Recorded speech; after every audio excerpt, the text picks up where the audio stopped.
Who's from the suburbs? Oh shit, what suburb you from, bro? Northfield? Oh shit. Brings back a lot of childhood memories, bro, Northfield. I didn't grow up there. That's where my dad used to take us to trick-or-treat on Halloween. Like, we're going to Northfield, mijo. I'm like, fuck yeah, Bob, right? Because you didn't get shit in my neighborhood, man. I grew up like in a straight-up Mexican neighborhood. I got these old-ass Mexican ladies are my neighbors, right? One of my neighbors, she's like 90 years old. You go trick-or-treating to her house, she'll just put beans in your bag. Just straight dry beans, bro. Like she got a burlap bag with a metal scoop right by the door. And you're like, trick-or-treat. She'd be like, I don't want no fucking frijoles, man. She'll give you a recipe. She'll be like, you boil them for an hour with garlic and onion. Like, all right, cool, bro. I didn't want no fucking beans, though. So when I had kids, I would take my kids out to the suburbs like my dad did, right? My kids would be like, let's go trick-or-treating. I'm like, hop in the car. We're going to fucking Naperville, right? Or St. Charles, where they got the big-ass houses, man. You get good-ass shit on Halloween, man. I took my kids out to St. Charles once. I got a brand new futon on Halloween. Brand fucking new. Nobody even slept in this fucking thing. Friend was like, trick-or-treat. He's like, are you guys Mexican? I'm like, yeah, why? We're gonna throw this out. You want it? We're like, fuck yeah, we'll take it. Shit, me and my wife are carrying a futon through fucking St. Charles. Like, hell yeah. I'm yelling at the kids, like, keep trick-or-treating. I'm gonna tie this to the top of the car. Hurry up and give me your shoelaces. Hurry, right?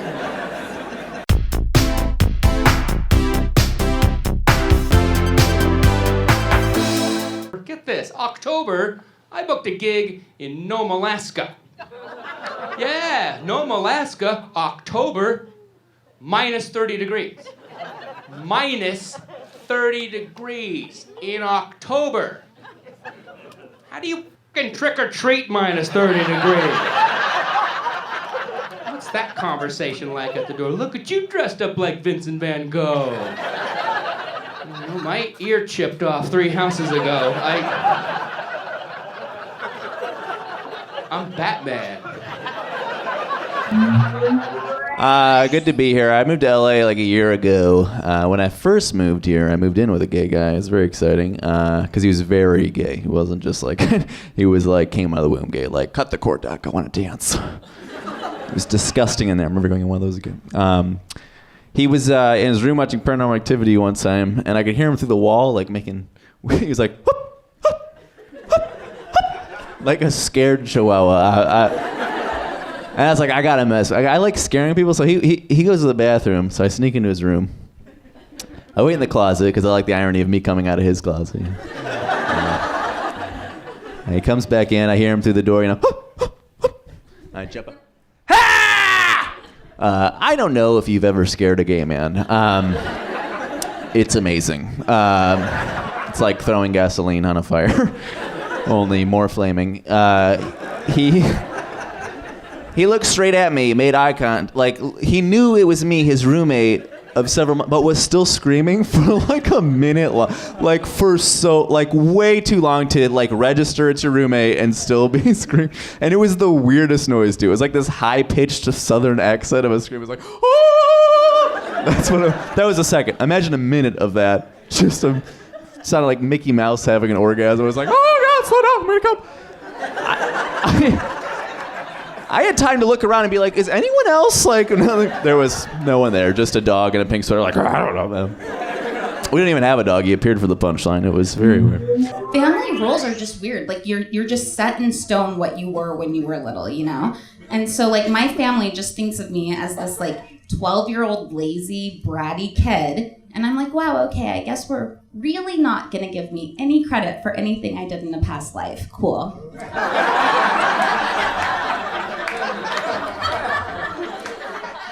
Because I did a past life regression. In my very last life, I was a Somalian soldier, and I died a hero, yes. So I'm still kind of shy about it, but some respect would be nice.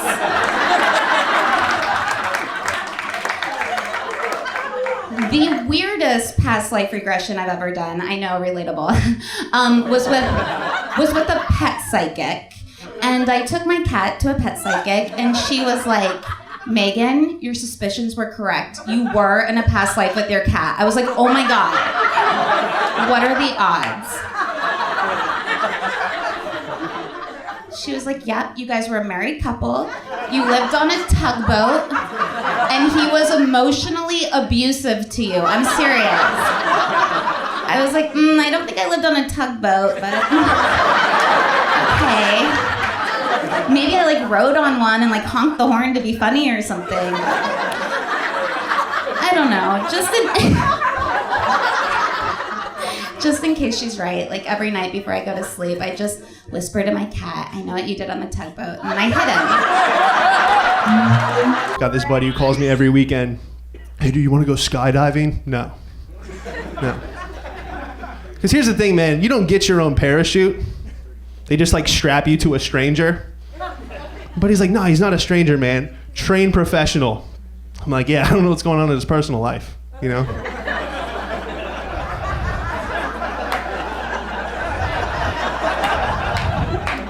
Can I at least see the medicine cabinet? Make sure there's no antidepressants in there before I pay $200 to jump with Ron, you know? So I Googled how many people die a year with a professional on their back. It's a lot. About 20 people a year hit the ground. Yeah. And every article says the same thing.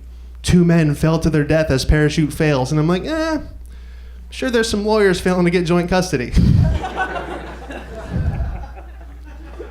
I want to go, dude. I just feel like I'd have to interrogate him the whole flight up. It's like, hey, how long you been doing this?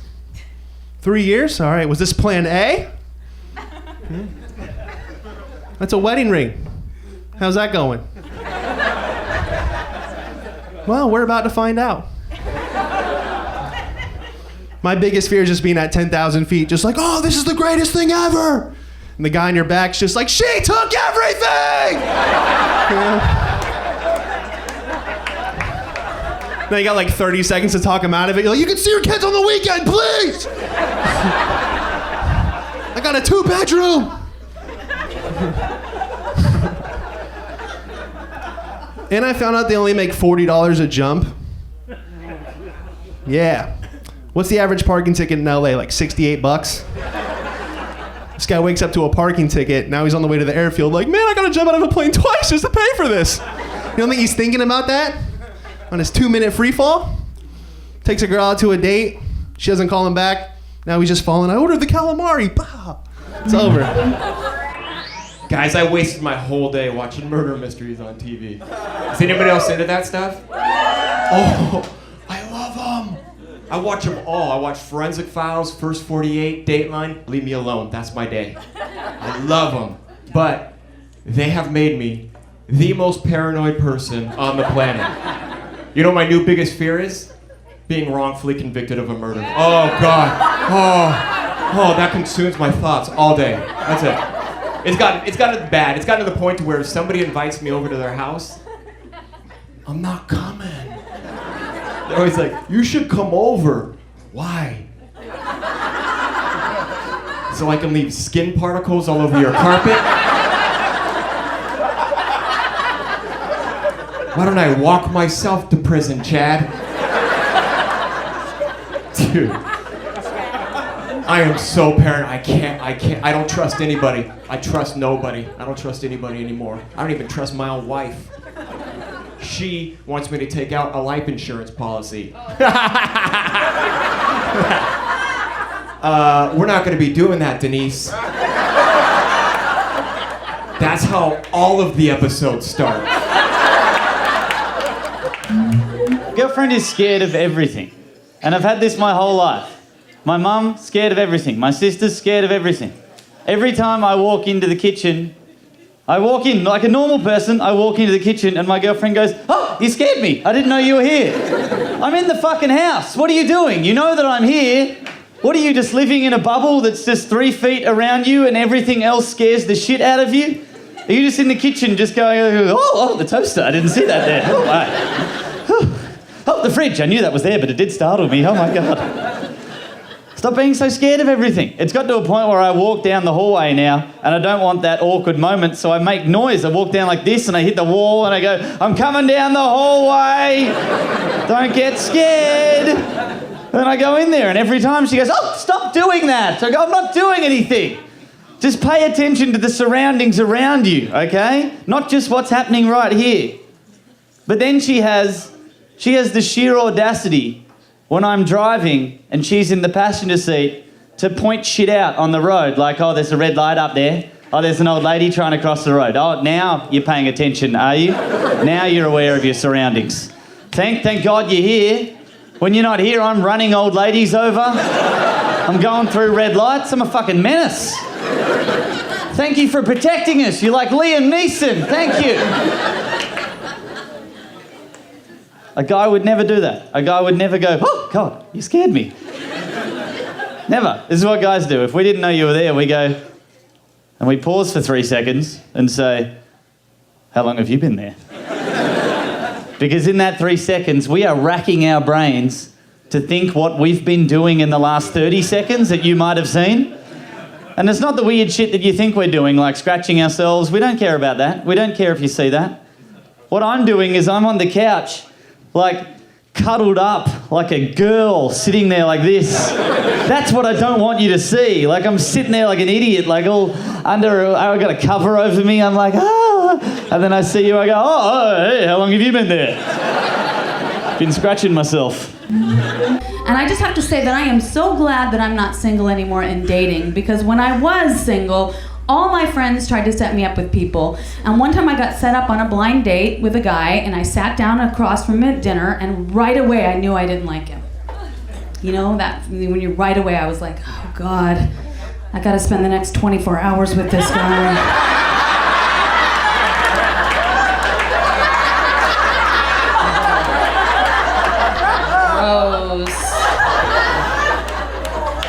So we're sitting there just making small talk, and all of a sudden this woman selling roses is in the restaurant looking for the couples, you know? She like scouts out the couples. She comes over, she's like, hello! Would you like to buy a rose for the beautiful woman? Only $20. A rose for her. Look at her, right? She needs a rose. And the poor guy, exactly, awkward like that, you know, sitting there, not knowing what to do. He was like, sure, okay. And I was like, no. I want the rose. Just spent $20 on me. Now I'm gonna have to blow him.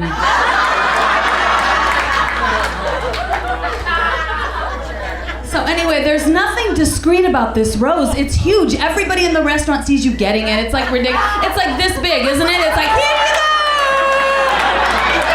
Oh my God, thank you! Thank you so much. And then you have to pretend you like it, right, ladies? You have to pretend it's precious. You're like, oh, thank you. Oh my God, I love it. This is awesome. Thank you so much. You didn't have to do this. This is wonderful. Okay, I guess I'll just, I guess I'll just hold it.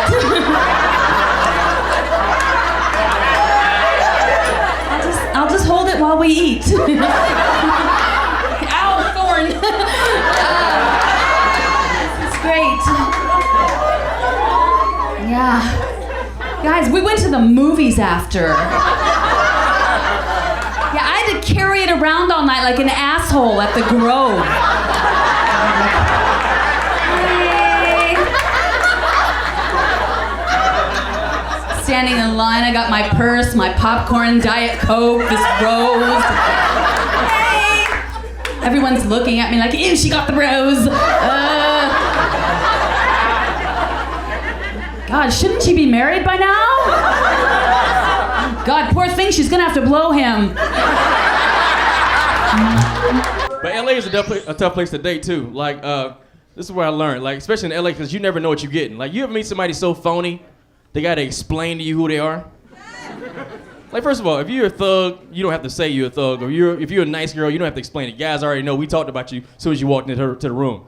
I met this young lady. I was like, you are absolutely gorgeous. Why are you looking so mean? I'm not mean, okay? I'm a nice person. I am sweet as pie. All my friends know that I am so, so sweet. Oh my God, April, will you tell him that I'm sweet? I was like, why are you so loud? I'm not loud. I'm a passionate person. All my friends know that I am so, so passionate. April, will you tell him that I'm passionate? I'm like, have you been drinking? Well, I've been a little tipsy, okay? I've been drinking, but I am not drunk, okay? That is not what I do. It was my girl's birthday party, and I did not want to ruin her moment, okay? April, pour me another shot of Patron and tell him we don't normally do this. I'm like, this girl is crazy. But she was fine, and I gave her my number anyway. Bad mistake, fellas. I woke up in the middle of the night, I saw a flashlight going through the window. Yes. That's what I said too. I opened the window up, I'm like, are you stalking me? She was like, no, I'm not stalking you. I was worried about you. And I thought I'd come check on you, and I did not want to wake you up, stupid. April, get out the bushes and tell him we don't normally do this.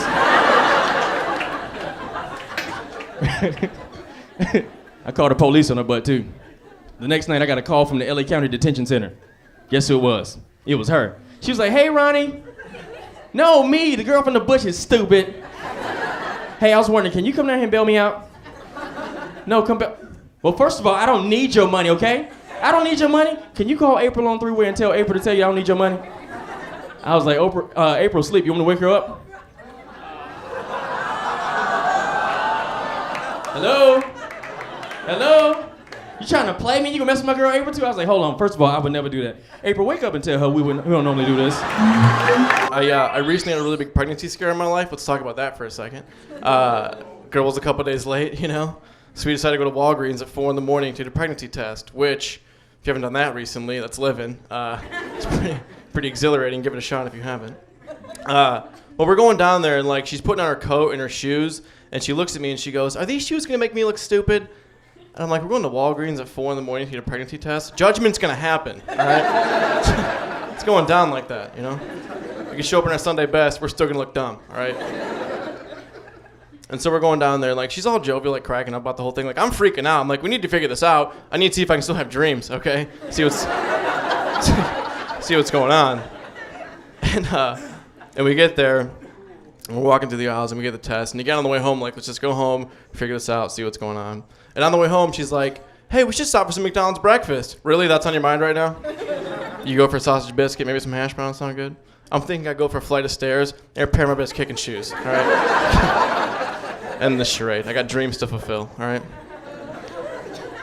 And like I was extra paranoid because I ended up catching that show, didn't know I was pregnant on Discovery Health. Fuck that show, by the way. I don't know who decided that's an entertaining idea, but it's not. I don't know if you've seen the show. Basically what it does, it showcases women who show no signs of being pregnant, and then they dump out a kid, and it's a nightmare on television for everyone to enjoy somehow. Could you imagine that happening to you, ladies? That's intense. Like you're going home tonight, you're in the bathroom on the toilet, like, all right, here comes the carne asada, and it's a kid. Holy shit. You just crapped 18 years of responsibility. That sucks.